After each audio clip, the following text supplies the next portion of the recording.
Hello' বন্ধুসকল, বহুত দিন ধৰি মানে এই চেনেলটোত মই ভিডিঅ' আপলোড দিয়া নাছিলোঁ। মানে হ'ল এমাহমান চাগে। বিশেষ অসুবিধাৰ কাৰণে আজিৰ পৰা মানে ৰেগুলাৰ ভিডিঅ' পাই থাকিব। আৰু আপোনালোকে যদি এই ভিডিঅ'টো নতুনকৈ চাইছে তেনেহ'লে প্লিজ ছাবস্ক্ৰাইব কৰি থ'ব। এনেধৰণৰ নতুনটো ভিডিঅ' মই আপলোড দি থাকোঁ এই চেনেলটো। যদি আপোনালোকে মোৰ আগৰ ভিডিঅ'বিলাক চোৱা নাই তেনেহ'লে এবাৰ চেক কৰিব ভিডিঅ'বিলাক। আৰু যিহেতু মানে কমেণ্ট কৰি জনাই আছিলে মানে দুটামান ফ্ৰেণ্ডে কেতিয়াকৈ নতুন ভিডিঅ' আপলোড দিব বুলি, সেইটো কাৰণে আজি আকৌ এনেধৰণৰ ইফেক্ট প্ৰজেক্ট লৈ আনিছোঁ। বহুত চিম্পুলকৈ মই আপোনালোকক দেখাই দিম এনেধৰণৰ এডিটিং কেনেকৈ কৰিব। তাৰ কাৰণে আমাক লাগিব এলাইট মোশ্যন এপছটো। আপোনালোকৰ তাত আছেই চাগে। যদিহে নাই মই ডিছক্ৰিপশ্যনত দি দিম লিংক, আপোনালোকে ডাউনলোড কৰিব পাৰিব। আৰু নতুন যিটো প্ৰ' ভাৰ্চন হয় সেইটোহে আপোনালোকে ডাউনলোড কৰিব। যিটো মোৰ লিংক আছে ডিছক্ৰিপশ্যনত সেইটো প্ৰ' ভাৰ্চনৰ লিংক হয়, আপোনালোকে সেইটো ডাউনলোড কৰি ল'ব। ডাউনলোড কৰাৰ পিছত এলাইট মোশ্যন এপছটো আপোনালোকে অ'পেন কৰি ল'ব। অ'পেন কৰাৰ পিছত আৰু এটা মোৰ এক্সএমএল ফাইল বুলি আহিব। ফাইলটো লিংক আছে ডিছক্ৰিপশ্যনত। আপোনাক ডাউনলোড কৰি এলাইট মোশ্যন ইম্পৰ্ট কৰি ল'বলৈ ফাৰ্ষ্ট।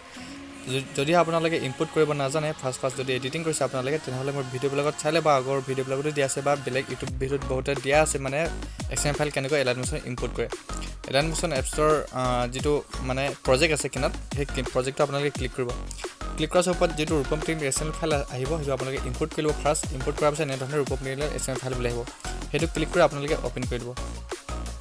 অ'পেন কৰাৰ পিছত এনেধৰণে আহিব যিটো মানে এক্সএমএল ফাইল আছে। সেই ফাইলটো যিহেতু মই ইয়াৰ প্ৰজেক্টবিলাক বনাই থৈ দিয়া আছে, আপোনালোকে মানে এডিটিং কৰিবলৈ মানে যাতে অসুবিধা নাপায় সেইটো কাৰণে মই সকলোবিলাক মানে ইয়াতে বেলেগৰ নিচিনা মানে দুটা মানে ইফেক্ট প্ৰজেক্ট আৰু এনেধৰণৰ বিটমাৰ্ক প্ৰজেক্ট মই দিয়া নাই। দুটা ভাগত এটা মানে প্ৰজেক্টতে বিটমাৰ্ক প্ৰজেক্ট আৰু যিবিলাক ইফেক্ট আছে ইফেক্টবিলাক একেলগতে মই প্ৰজেক্টটো এটা প্ৰজেক্টতে মই মানে এড কৰি থৈ দিয়া আছে। আপোনালোকে ভালকৈ মানে এনেধৰণে মানে এক্সএমএল ফাইলটো আপোনালোকে ডাউনলোড কৰি ল'ব। ডাউনলোড কৰাৰ পিছত ইম্পৰ্ট কৰি ল'ব। ইম্পৰ্ট কৰাৰ পিছত যিটো ফাইল আছে তলত যিবিলাক মানে ছেভ আছে, সেই ছেভবিলাকত আপোনালোকে ফটোবিলাক মানে ইম্পৰ্ট কৰিবলৈ মানে এড কৰিব লাগিব।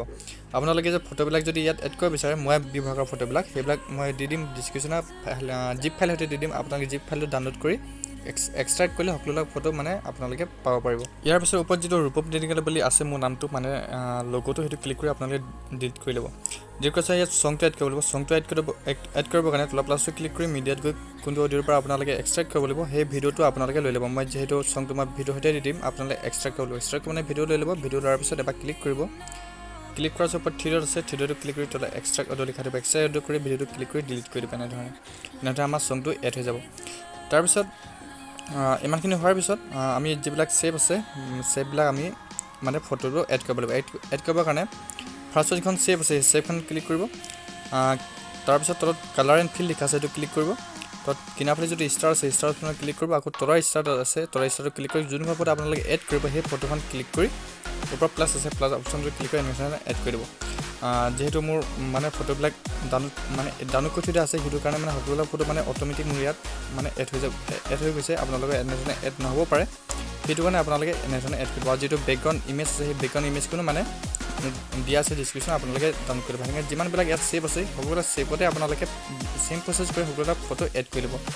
তাত ফটোবিলাক এড কৰাৰ পিছত যিহেতু আপোনালোকৰ ভিডিঅ'টো হৈ যাব আৰু আপোনালোকে কমেণ্ট কৰি জনাব যদি আপোনালোকৰ কিবা এটা যদি মানে প্ৰব্লেম থাকে এডিটিং কৰোঁতে, মই আপোনালোকৰ প্ৰব্লেমটো ছল্ভ কৰিবৰ কাৰণে ট্ৰাই কৰিম। আগতে মোৰ যিবিলাক মানে কমেণ্ট কৰি থৈছিলে সেইবিলাকৰ মই ৰিপ্লাই দিয়া নাছিলোঁ, যিহেতু ইউটিউব চেনেলটো মোৰ ভিডিঅ'বিলাক দিয়া নাছিলে, সেইটো কাৰণে মানে অলপ প্ৰব্লেম হৈছিলে। আজিৰ পৰা যিটো ৰেগুলাৰ পাই থাকিব ভিডিঅ', সেইটো কাৰণে আপোনালোকে ছাবস্ক্ৰাইব কৰি বেল আইকন অল কৰি নাপাহৰিব।